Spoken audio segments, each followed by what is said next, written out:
Te saluda tu amigo Joel Pérez y te esperamos en la reflexión cada día, desayunando con Jesús.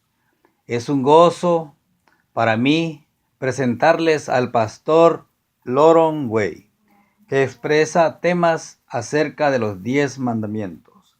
Consideraremos con mucha atención hoy el tema número 1, titulado Una invitación y una promesa. Escuchemos con mucha atención.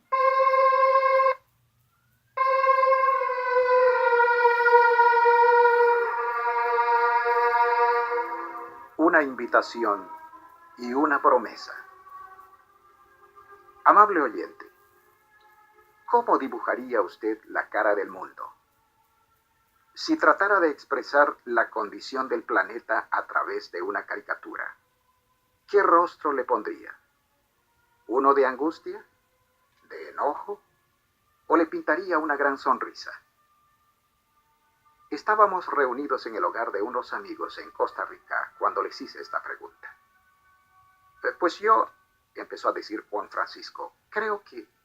Pero sus palabras fueron interrumpidas y nunca terminó de darnos su punto de vista, porque en ese instante empezamos a escuchar algo que detuvo abruptamente la conversación. La casita de nuestros amigos se encontraba en medio de una larga hilera de viviendas similares, todas hechas de madera. Cada casa compartía sus paredes con la casa contigua, de modo que se escuchaba prácticamente todo lo que acontecía en el hogar de los vecinos.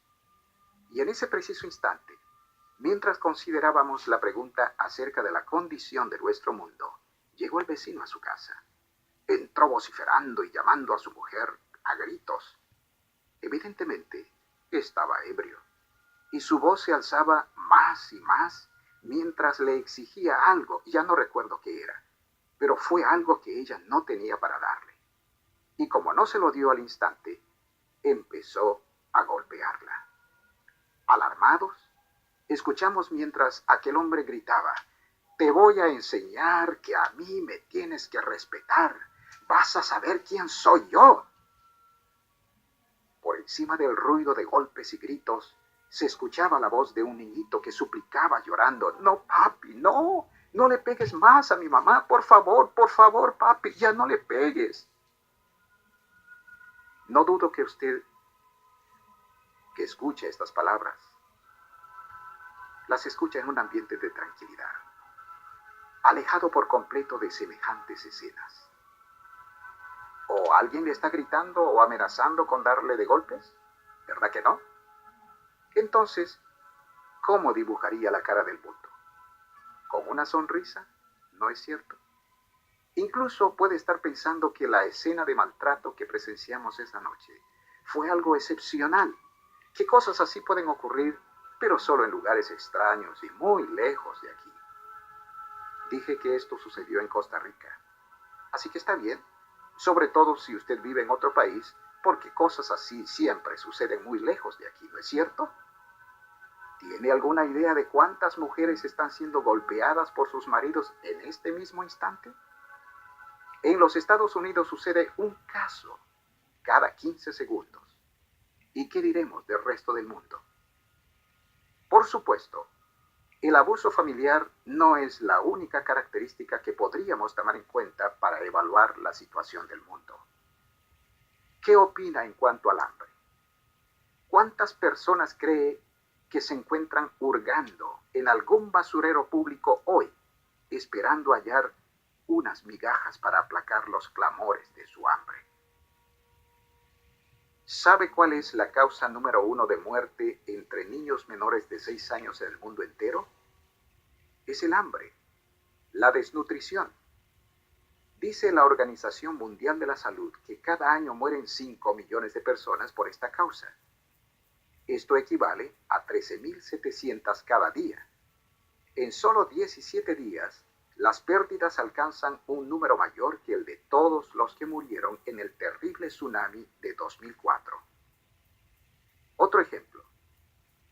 ¿Cuántas personas huyen en este momento sin rumbo y sin esperanza porque la guerra y la violencia han destruido sus tierras? La Oficina de Refugiados de la ONU dice que tiene 20 millones bajo su cuidado. Y hablando de niños, ¿cuántos cree que duermen cada noche en las calles de nuestras grandes ciudades, sin más colchón que el piso frío? Nadie sabe con seguridad, pero la UNICEF calcula que son por lo menos 60 millones y que muchos de ellos llegarán a ser víctimas de abuso, adicciones, enfermedades venéreas y caerán en la delincuencia. El cínico Napoleón Bonaparte dijo una vez: Dios siempre está de parte de los que tienen los cañones más gruesos. Hoy probablemente cambiaría de opinión, porque los terroristas no se valen de cañones, sino del sigilo y la traición. Y ahora se han aliado a los narcotraficantes que circulan impunes de frontera en frontera y solo de vez en cuando se ven retados por las fuerzas del orden. Durante algún tiempo, parecía que la penicilina lograría vencer las enfermedades de transmisión sexual. Entonces apareció el SIDA. Actualmente, más de 45 millones de personas padecen de esta enfermedad, que en el continente africano está arrasando poblaciones enteras. Vuelvo a preguntar, ¿cómo dibujaría la cara del mundo? La estrategia más común que usamos para aislarnos de tanto sufrimiento es la masificación. Para no sentir el dolor, no vemos a individuos, sino a masas. Convertimos las tragedias en estadísticas.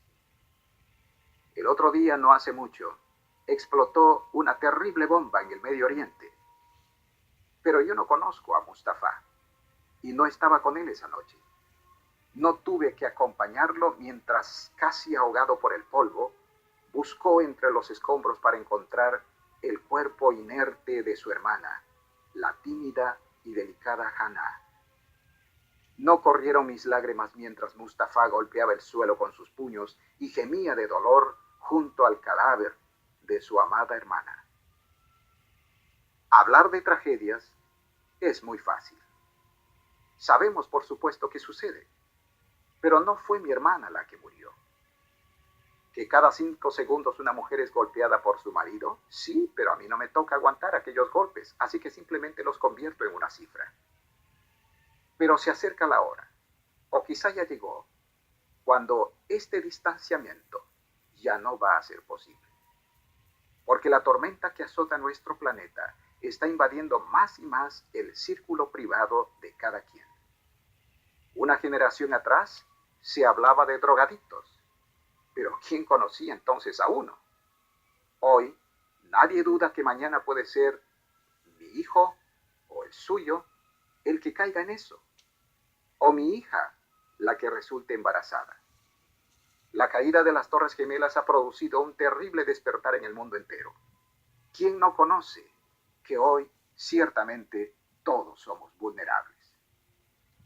Siempre ha habido gente sensacionalista que anda diciendo que las cosas están mal. Hoy son los pensadores más sobrios y serios de la época los que están preocupados. Hace 50 años, algunos filósofos empezaron a hablar de la angustia existencial, pero entonces era asunto privativo de unos cuantos intelectuales. Hoy ya no es así. El siglo XIX fue una época de gran optimismo. El racionalismo, que entonces estaba en su apogeo, presentaba la posibilidad de crear un mundo mejor a través de esfuerzos de la inteligencia humana.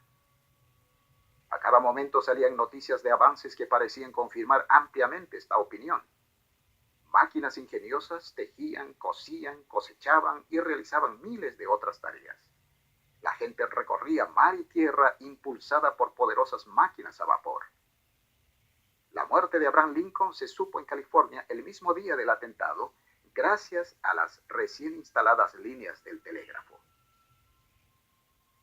Con todas esas maravillas producidas por la inteligencia humana, nadie dudaba que muy pronto se acabarían los problemas de la sociedad. Desaparecerían la pobreza, la injusticia y la enfermedad. Las guerras terminarían en una paz universal y muy pronto veríamos el fin de la ignorancia y la tiranía. ya nadie piensa de esa manera. El optimismo de aquella época terminó con la Primera Guerra Mundial y hoy parece cada vez más ilusorio. No es que se haya detenido el avance de la ciencia, sino todo lo contrario. Sin embargo, la mano que desarrolló el microondas nos ha dado también la bomba atómica y con ella la capacidad de destruir la Tierra con solo presionar un botón. Y muy perplejos, los pensadores de nuestros días se preguntan, con tanta luz, con tanta capacidad de manejar las cosas, ¿cómo es posible que el hambre, la opresión, la tiranía, la traición todavía cabalguen sin freno por el paisaje? ¿Dónde hemos fallado? Es que hemos querido encargar a la ciencia una tarea que simplemente no es capaz de realizar.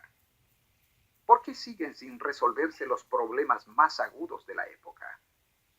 Porque no son científicos, porque no son tecnológicos. Preguntemos a la ciencia cómo proyectar un rayo de energía electromagnética a través del espacio para enviar a la Tierra una foto desde la superficie de Marte, y nos dirá rápidamente la respuesta. Preguntémosle cómo está organizado el genoma humano, o pidámosle que nos explique qué son las endorfinas y cómo influyen en nuestras neuronas, y no vacilará en responder.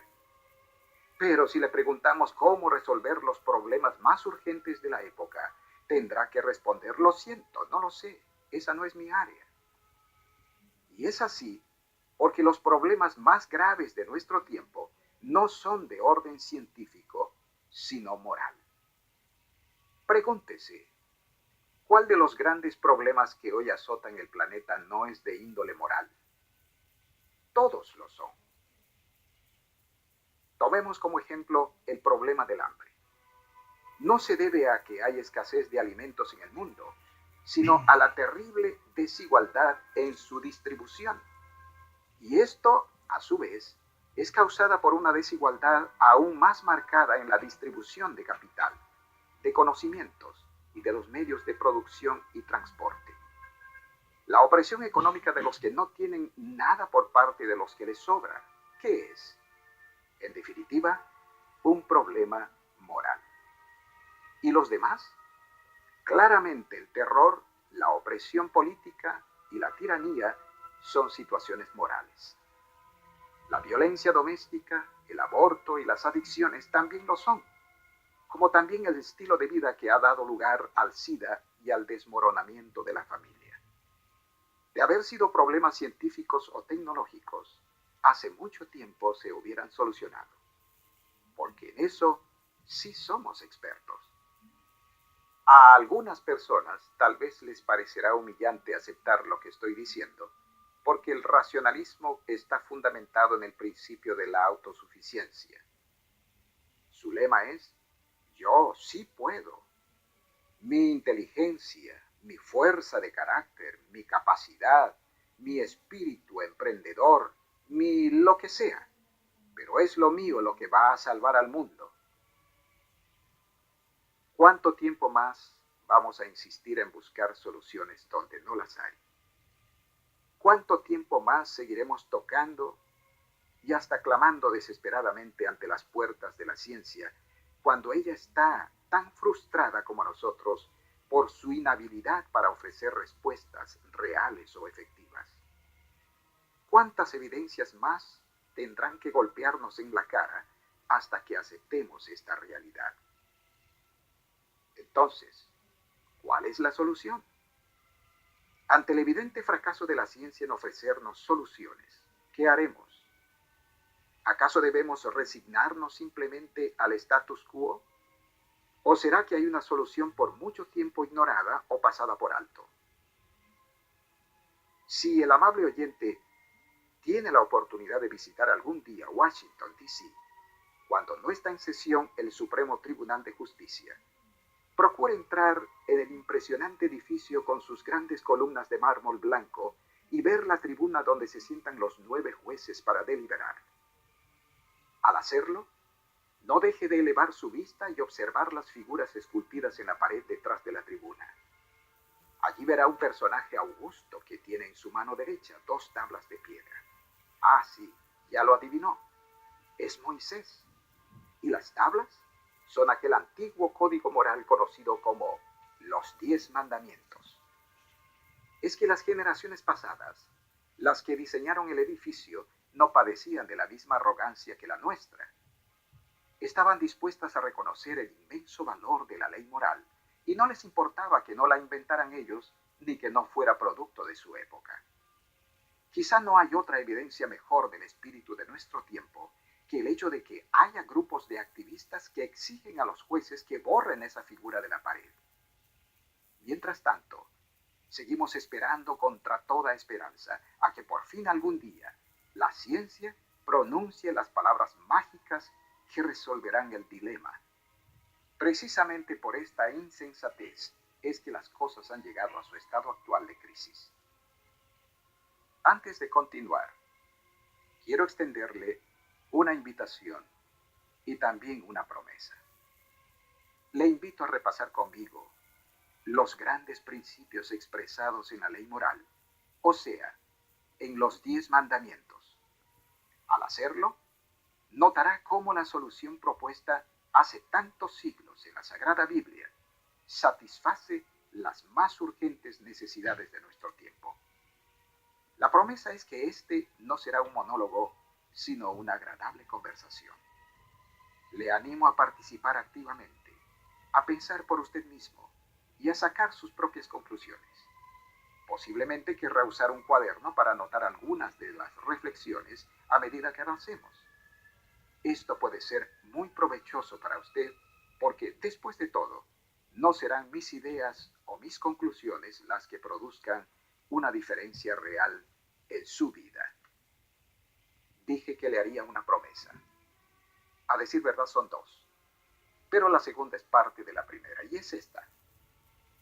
No le pediré en ningún momento que acepte ciegamente lo que digo acerca de este importante tema. Todo lo contrario, tendrá amplia oportunidad de verificar y comprobar la validez de los principios expuestos. Esto es posible porque los 10 mandamientos no son simplemente una pieza de exhibición que debe ser colocada en la vitrina de algún museo. Son un caudal de soluciones prácticas.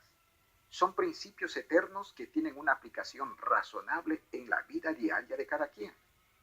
Y en su aplicación está su comprobación. Porque los resultados positivos no se hacen esperar. Son inmediatos y sumamente satisfactorios. No dude pues, amigo oyente, en aceptar esta invitación a estudiar el tema de los 10 mandamientos e incorporar sus principios a su diario vivir. Que Dios les bendiga, que tengan un buen provecho en este desayuno. Muchas gracias.